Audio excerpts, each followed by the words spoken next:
Hey, what's going on? Welcome to Strange Talk with Doc. It's been a minute. I had to recharge me batteries. Take some time off, just step away, but I am back and I welcome you back. I hope that you had a good time doing whatever it is that you were doing with your life. You know how we like to do this, bad boy. We start off with a subject matter, and the subject matter is you don't understand what I'm talking about. Maybe it's the fact that I do not speak the language called loser, and that's why you cannot fully understand me. Do we all lose in life? Do we all lose things in life? Sure. Nobody's perfect, and I am not claiming to be, but there's a particular language called loser. It's called defeat. It's called giving up, having no hope, no faith in situations that sometimes seem like they come against you and everything should be probably weighing you down, but you have to speak power to those lies. You have to speak hope to the hopeless. You have to speak faith to situations that seem like you cannot win. Will you always win? We already discussed that. No, you will not always win. Sometimes it's not set out for you to win. You have to realize doors close because other doors should be open. Relationships break up because other relationships should be starting. Jobs run out of steam because there are more opportunities and maybe more money and more room for advancement. Some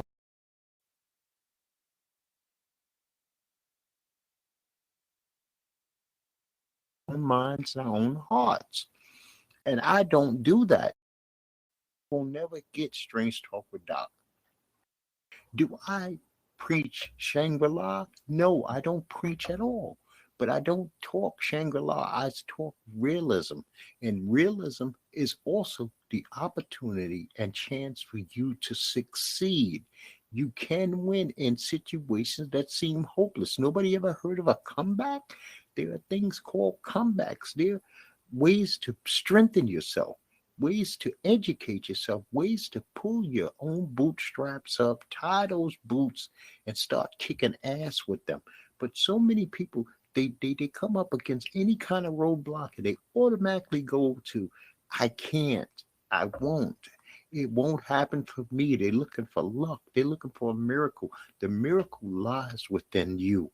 Speak to that miracle that lies within you, in your brain, in your hands, in your body, in your mind, and in your soul. And if you don't have them, go out and search for them, fight to get them. You want to obtain the tools in your toolbox that are going to strengthen you beyond compare. In the darkest of darkest days, there might be just a glimmer of light. Be that shining bright light. You can do it. You will do it if you believe that you can do it. But if you're looking for somebody who is going to tell you that you're losing and that's what you deserve, then you're in the wrong place. I say thank you for listening and peace to you. But that's just the way it goes. I'm never going to speak loser. It's not a language that I'm going to understand. Even as I am dying and taking my last breaths, I'm going to hope and dream of a better place. I'm going to hope and dream of peace. I'm going to hope and dream that I earned something better than darkness. So just go on with that thought. And if you need to rewind it, I hope that I was clear in my thoughts. I hope that I helped you out in a little bit way, shape, or form. Okay. So Mike Haggerty, an actor who was known for being on Friends, he was the fat guy, that occasionally appeared on a lot of TV shows. He was on Seinfeld, some show called Somebody Somewhere, and I believe he was. Oh yeah, he definitely was on Friends. He passed away at the age of 67. Kevin Samuels, a controversial figure against women, especially black women. He died at the age of 56. We're not saying an RIP. I'm just giving you the news. If you didn't know Kevin Samuels died, he's dead. Okay. Jewel Caples, considered the first lady of Death Row Records. I thought that would have been Rampage. I mean, I'm really not familiar with Miss Jules Capel, but if they're calling her the first lady of Death Row, like the female version of the brother who sung on the songs because she wasn't a rapper, she died at the age of 53. And country music star Mickey Gilley, his name is more famous basically for honky tonk bars than even being a recording artist, but he was a big time recording artist. He appeared on a lot of TV shows, including Urban Cowboy. And I mean, in the 80s, these Western themed night spots popped up all over America. The Mickey Gilleys. He died at the age of 86. After getting some information that I found quite disturbing, I no longer will give the COVID-19 numbers here on this show because there's just too much controversy. We have listed as 84 million cases and 1.1 million dead in America, and 514 million cases and 6.3 million dead worldwide. 576 million people vaccinated. But the World Health Organization, came out with a report this week that these numbers might be shorted by 3 times their real numbers. So I don't want to give false information to anybody. So this is the last time that I'm going to mention COVID-19 numbers on Strange Talk with Doc. Period, point blank. I just cannot do it.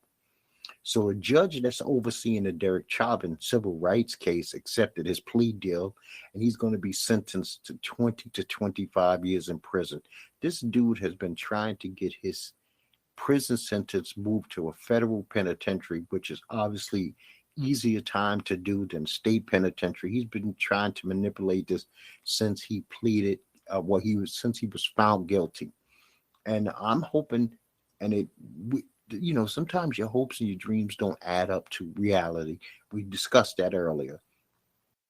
I wish that he was serving these sentences consecutively instead of concurrently. This way, he would have had to do his time state and then do his time federal, but they're going to give him consecutive sentences. So, you know what? This dude still could be home in 18, 19 years with good behavior. It just depends on what they do, the federal judge does. Where does he sentence him, state or federal penitentiary? I'm hoping that he gets the time that he deserves, where he deserves it, on the state level, so that he doesn't have any of the perks of a federal penitentiary. Rapper Kid Creole was also sentenced this week to 16 years in prison for his part in a fatal stabbing he was found guilty of. I wish that he would have listened to one of the most powerful songs ever made in the rap world, which was called The Message by Flash and the Furious Five, which he was a member of. But now he's a convicted murderer who will probably spend the rest of his life locked up behind bars, because this man is in his late to mid 50s. You add 16 years, you're talking 72 years. We don't know what the conditions of his health is. So, you know what? I wish you the best, Kid Creole, but you killed somebody, dude, and now you have to pay for that. So the Rock and Roll Hall of Fame came out with its class of 2022, and Eminem is now a Hall of Famer. Even those people who do not like Eminem for whatever reason, maybe just because he's white, Eminem is now a Hall of Famer. Dolly Parton is now a Hall of Famer. Duran Duran is a Hall of Famer. The Eurythmics are Hall of Famers. Carly Simon is a Hall of Famer.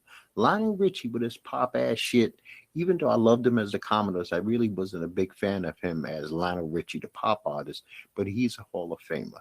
And Pat Benatar, well-deserved, is a Hall of Famer. Now, they also added other people to the Hall of Fame, which what they call their musical Excellence Award. Excellence Award. And that's Jimmy Jam and Terry Lewis. Everybody knows Jimmy Jam and Terry Lewis. And Judas Priest. Harry Belafonte and Elizabeth Cotton received the Early Influence Award. And Jimmy Iovine and Sugar Hill Records founder Celia Robinson received the Ahmed Ingrunt Award, which honors non-performing industry professionals. Obviously, people who are in the field of executors or executives. So they have been added also. So this is a pretty good class of Hall of Famers. Dolly Parton, I didn't even understand why she was bucking the system by going into Rock and Roll Hall of Fame. Rock and Roll Hall of Fame is just a name. They should probably rename this place the Music Hall of Fame because all genres of music are represented. It's still a very elite class. There are not a lot of members. So to get in there, this is one of the hardest Hall of Fames to get in. They're not just letting anybody in. So, you know what? Congratulations to all of them.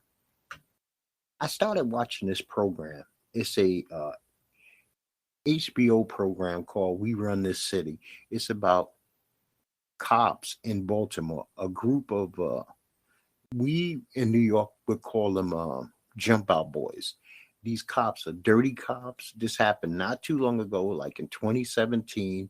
So to come out with a TV show about it so quick was pretty impressive.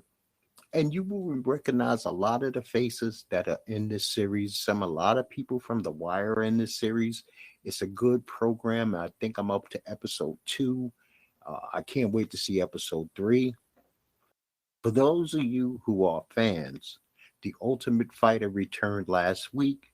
You got heavyweight men and you got lightweight women. And the two coaches are Juliana Pena and Amanda Nunes. So I'm expecting a good season. This Is Us fucked us all up this weekend by killing Miguel. Did I see it coming as I was watching the program? No. But did Miguel deserve an episode to explain how him and Rebecca actually became him and Rebecca? Yes. I thought it was well put together. We got to say goodbye to Miguel's character. It was bizarre seeing that he actually went out before Rebecca. But you know what? They give little hints in their vignettes that they do when you look at the times and frames. We noticed that we didn't see Miguel when they in the last scene where obviously Rebecca's going to pass away.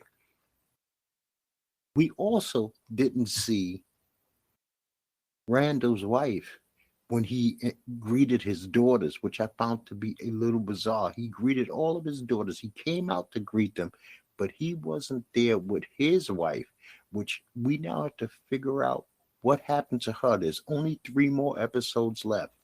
I finally started getting into Peaky Blinders. I had to watch the very last episode of season 5 just to bring myself up to date because it's been 3 years since Peaky Blinders.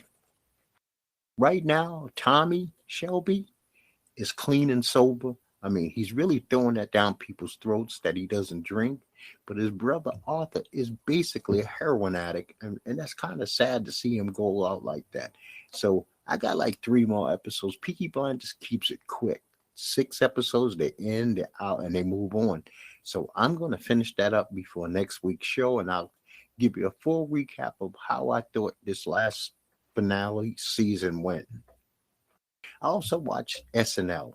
Arcade Fire stunk. I cannot believe how bad Arcade Fire sounded to me, at least to me personally. The show itself was all right. It's standard Saturday Night Live. It didn't blow me away. My man, Dr. Strange, Cumberbatch, was the host. And like I said, Arcade Fire was the musical group. So it was all right. Now, we're going to keep this show pretty short because I'm just getting my wings back underneath me. I'm just getting my legs, my feet back underneath me. And it's been a while. So I just wanted to put something out there so people hear my voice and let you know that Strange Talk with Doc is not going away. It's not going anywhere. This is a passion of mine. I love doing it. I love talking about certain subjects. And I think that I help some people along the line. So the NBA, the Suns and the Mavericks are tied 2-2. Luka had a great game. Me personally, I'm hoping that the Mavs do a shocker and pull off the victory. But I see the Suns winning this 4-3.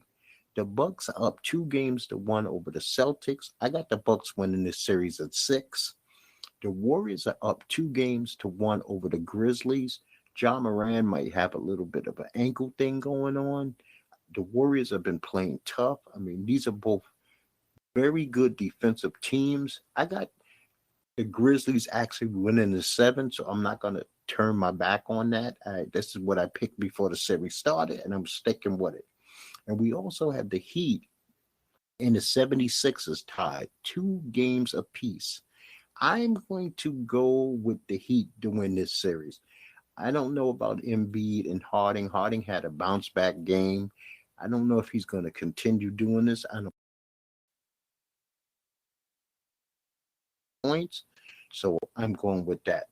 And let's say congratulations to Daniel Cormier, a 2-time division champion in the UFC. He was inducted into the UFC, or will be inducted into the UFC Hall of Fame. Well deserved. This man was the light heavyweight and the heavyweight champion of the UFC. He always came off as a decent dude. I like Daniel. I wish him nothing but the best of luck going forward with his life and his golf game. I'm a golfer. He loves golf now. Good for him. He found his passion in his retirement. I tell people all the time, golf is something that can carry you into your old, when you're totally gray, when your beard is totally gray and your head is bald, you could still get out on the golf course. You might not be able to play football or play basketball or baseball anymore due to the running and the taxing on the body, but you should be able to golf into your 60s, maybe into your 70s. So that gives you something to look forward to. The UFC had a card this weekend. Charles Oliveira submitted Justin Gaethje in the first round. I'm not totally shocked. What I'm shocked is Charles Oliveira came in 0.5 or half a pound overweight and was stripped of his title. I have never seen anybody in the UFC stripped of their title for being a half a pound over in a title match. Okay, so what? He still retains his title if he wins. He pays a fine. He pays Gaethje that 20% or 30%, whatever they do, but he does not lose his belt. Now he's set up to, as far as I'm concerned, set up to fight Conor if Conor could drop the weight to get to 155. And they'll probably try to do this as quick as possible because they have a big card coming up in July. July 4th weekend is the UFC's like Super Bowl weekend, their WrestleMania weekend in Vegas. Rose Namajunas and Carla Esparza, the Cookie Monster, put on the worst display in a championship fight. Actually, an embarrassing display for the UFC in a championship fight.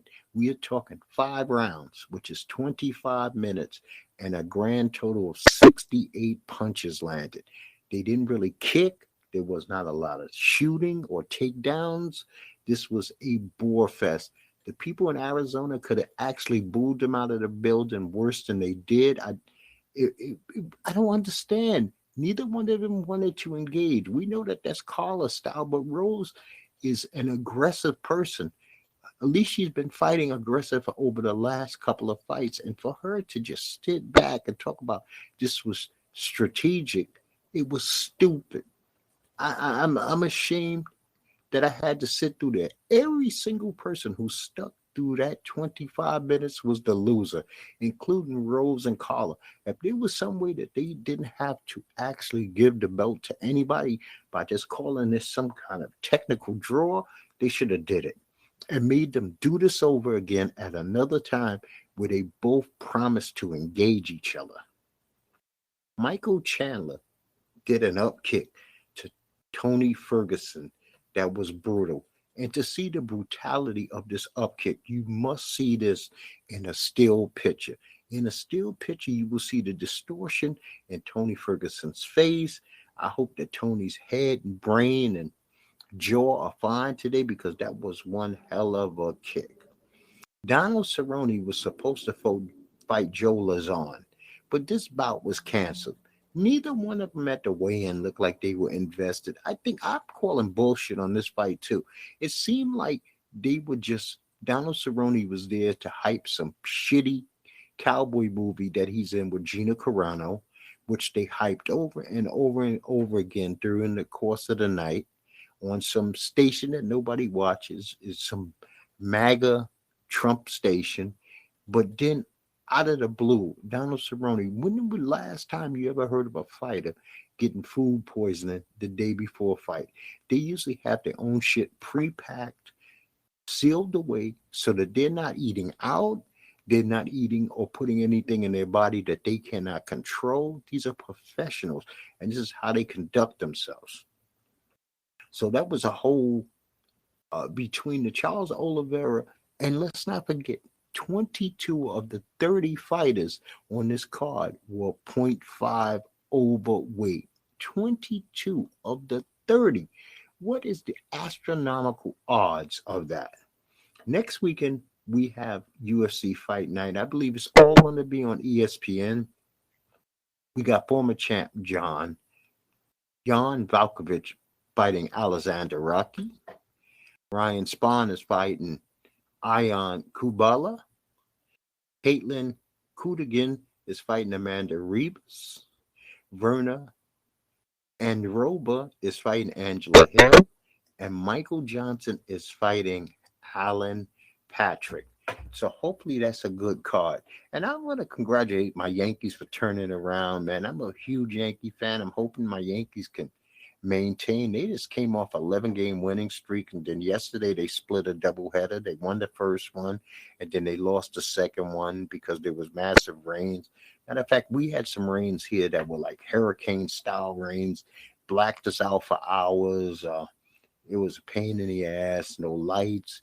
Thank God it wasn't so hot outside, because right now we're in some kind of cold spell where the weather's only like 50s or 60s, but we're supposed to get back up into the upper 70s by the end of the weekend. I know some people right now going, man, I hope for 50s or whatever. But yeah, the weather here should be around almost 80 every day, and it's not. Maybe it's good I get to save some money on my electric bill by not running my AC all day. Now, next week's show, and this is just a teaser, make of it what you will. I will explain. I always will explain what I'm talking about. My title will always reflect the beginning of my show. That is a guarantee. That's a promise that I make to you. I will not tuck it in the middle. I'm not trying to get you to listen to me for 20 minutes before I throw it at you. But the title of next week's show, and this is something that's going to be a personal story of mine. It is not your Band-Aid to rip off. Just think about that for a second. If it is not on your body, it is not your Band-Aid to rip off. And I'm just going to leave that as that. I'm going to tell you, like I tell you all the time, that I appreciate you listening. You don't have to do so. If you get a chance, if you get an opportunity, could you please hit me on email, Twitter, Facebook? I don't care where you do it. And tell me, why do you even listen to Strange Talk with Doc? Why do you take time out of your day to listen to anything that comes out of my mouth when you don't even get the chance and the opportunity to actually even really see my face, because I don't do a video podcast? But I'm interested. What do you like about the show? What do you dislike about the show? Help me out by letting me know what I can improve on, if it's within my wheelhouse to do so. And I'm going to tell you once again, people, peace to you and peace to yours. You have a wonderful, wonderful week.